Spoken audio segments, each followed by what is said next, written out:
যে বিষয় নিয়ে আলোচনা করব সেটা হচ্ছে ষষ্ঠ শ্রেণীর গণিত বইয়ের প্রথম অধ্যায়। অধ্যায়টির নাম হচ্ছে স্বাভাবিক সংখ্যা ও ভগ্নাংশ। এটা নিয়ে আমরা আলোচনা করব। এটা হচ্ছে 1.1। পরবর্তীতে আমরা 1.2, 3 এইভাবে প্রথম অধ্যায়টা শেষ করব। সবাই আমার পাশে থাকবেন এবং যারা আমার চ্যানেলটি সাবস্ক্রাইব করেননি সাবস্ক্রাইব করবেন এবং পাশে থাকবেন। ভুল ত্রুটি হলে ক্ষমা সুন্দর দৃষ্টিতে দেখবেন। এই অনুশীলনীর অঙ্কে যাওয়ার আগে আমাদের কিছু কিছু জিনিস আমাদের জেনে নিতে হবে। প্রথম হচ্ছে দেশীয় পদ্ধতি। দেশীয় পদ্ধতিটা আসলে কি? দেশীয় পদ্ধতি আমরা জানি আসলে কি, একক, দশক, শতক, হাজার। হাজারের অঙ্কে হাজারের ঘরে কিন্তু 2 অঙ্ক আছে। এবার লক্ষ, লক্ষর ঘরে কিন্তু 2 অঙ্ক, লক্ষ আর নিযুত। যদি থাকে 27 লক্ষ, সেক্ষেত্রে নিযুতের ঘরে থাকবে 2 এবং হচ্ছে লক্ষর ঘরে থাকবে 7। এইভাবে কিন্তু হবে। এবং কোটি। তারপর আছে কি আন্তর্জাতিক পদ্ধতি। এই আন্তর্জাতিক পদ্ধতিটাও কিন্তু ইম্পর্টেন্ট। এটা কিন্তু মনে রাখতে হবে কোনটা দেশীয় পদ্ধতি, কোনটা আন্তর্জাতিক পদ্ধতি। আন্তর্জাতিক পদ্ধতিতে কি আছে? প্রথম এককের ঘরে 1 থাকবে, দশকের ঘরেও 1টা অঙ্ক, শতকের ঘরেও 1, হাজারের ঘরে থাকবে 3টা অঙ্ক, মিলিয়নের ঘরে থাকবে 3টা অঙ্ক, আর বিলিয়নের ঘরে থাকবে 3টা অঙ্ক। একইভাবে এই যে দুটি মিক্সড দেশীয় ও আন্তর্জাতিক পদ্ধতি। দেশীয় আন্তর্জাতিক পদ্ধতিতে কি হবে? একক, দশক, শতক, এখানে হাজারের ঘরে হচ্ছে 3টা, তারপরে হচ্ছে মিলিয়নের ঘরে হচ্ছে 3টা, আর বিলিয়নের ঘরে হচ্ছে 3টা। এগুলো কিন্তু তোমাদের কিন্তু ভালো করে মনে রাখতে হবে। এই যে 3টা, এই 3টা ছক কিন্তু মুখস্থ রাখলে তোমাদের এই অধ্যায়টা অনেক সোজা হয়ে যাবে। তারপরে এখানে 2টা ইনফরমেশান দেওয়া আছে যে 1 মিলিয়ন সমান 10 লক্ষ, এটা সবাই জানে। 1 বিলিয়ন সমান 100 কোটি। এখানের থেকে এটা কিন্তু পড়ে নিবা। আমি কিন্তু এমনভাবে পড়াচ্ছি যে তোমাদের নৈর্ব্যক্তিক বা এমসিকিউ কিন্তু সহজ হয়ে যাবে।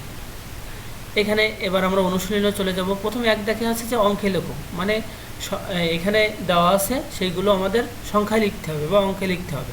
কথায় দেওয়া আছে সেটা অঙ্কে লিখতে হবে। তো আমরা দেখি 20,070, প্রথমটাই দেখলাম 20,070। তাহলে আমরা দেশীয় পদ্ধতিতে যেটা আছে একক, দশক, শতক, হাজার, অযুত, লক্ষ, তাহলে আছে 20,000। 20,000-এ 20টা 2 অঙ্কের, সেতু অযুতের ঘরে 1টা যাবে এবং হাজারের ঘরে ফাঁকা থাকবে, শতকের ঘরে ফাঁকা থাকবে, এবং আছে কি 70 7টা দশকের ঘরে যাবে, এবং যেগুলো ফাঁকা আছে সেগুলো আমরা শূন্য দ্বারা পূরণ করব। শূন্য দ্বারা পূরণ করলে যে অঙ্কটা আমরা পাই সেটা নির্ণেয় সংখ্যা।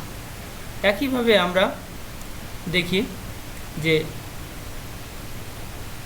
গ নম্বরটা আমরা একটু দেখি যে 76,09,070। প্রথমটা আমরা দেখি 76,09,070। তাহলে প্রথমে আমরা লিখি যে একক, দশক, শতক, সহস্র বা হাজার, অযুত, লক্ষ, নিযুত, কোটি, এটা লিখলাম। তারপরে কি 76 লক্ষ। 76 লক্ষ হচ্ছে 2 অঙ্কের একটি সংখ্যা।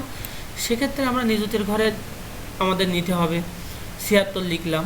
তারপরে হাজারের ঘরে দেখতে হবে, যেহেতু লক্ষর পরে আছে হাজারের ঘর, হাজার কত আছে? 9,000। 9,000টা কিন্তু 1 অঙ্কে, সেহেতু আমরা 9-এর নিচে লিখলাম, হাজারের নিচে 9টা লিখলাম। তারপরে কি আছে? 70টা আমরা 7টা দশকের ঘরে লিখলাম।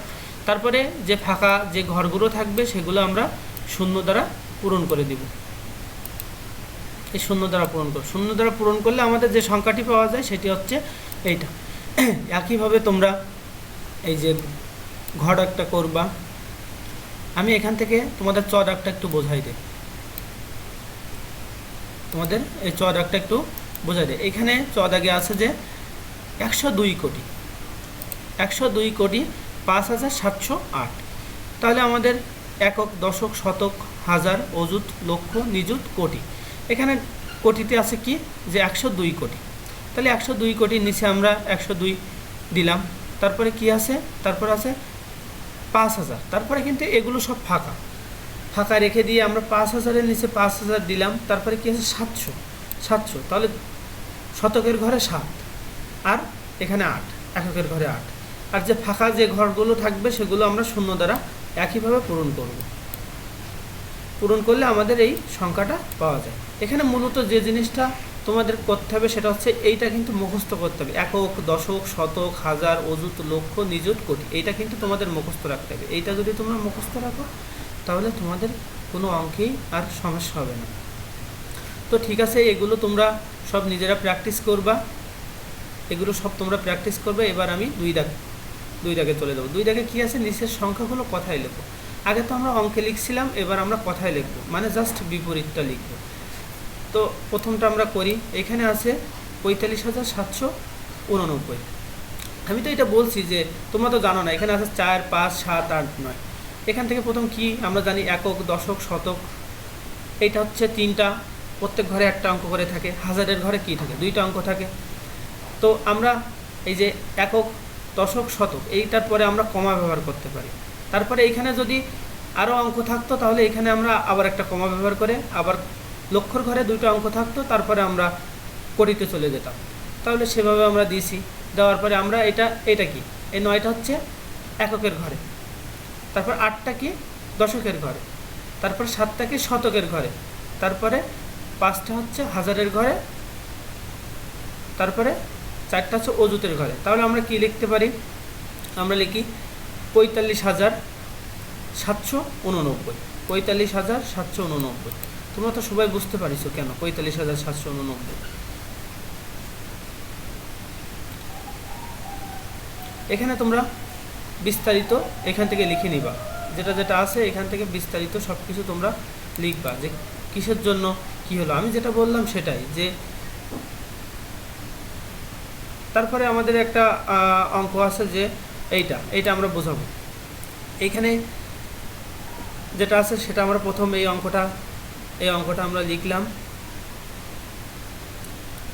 এই অঙ্কটা লিখলাম, লেখার পরে এই যে আমি প্রথম বলছিলাম যে প্রথম 3টা অঙ্কের পরে আমরা শূন্য কমা বসালাম, এই কমা বসাই নিলাম। তারপরে কি, তারপরে হাজারের ঘরে 2টা অঙ্ক আছে যেহেতু, তারপরে আমরা একটা কমা বসালাম। কমা বসালে এটা কি, এটা আমরা যদি একক, দশক, শতকে ভাবে করি তাহলে আমরা দেখতে পাবো প্রথম কি 8টা হচ্ছে লক্ষের ঘরে যায়, তাহলে 8 লক্ষ। তারপরে কি 90টা কি 9টা অযুতের ঘরে আর শূন্য, সেহেতু 90,000।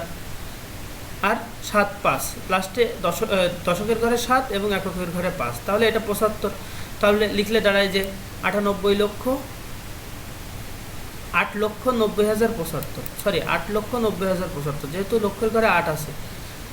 একইভাবে তোমরা এগুলো সব প্র্যাকটিস করবো। আমি আরেকটা করে দিচ্ছি, যে এইটা করে 7, এটা আমি তোমাদের দেখাই দিচ্ছি। একইভাবে আমরা প্রথম 3 অঙ্কের পরে আমরা কমা বসাবো এইখানে। কারণ কি, তোমরা তো সবাই জানো যে 3 অঙ্কের পরে কেন কমা বসেছি, একক, দশক, শতক।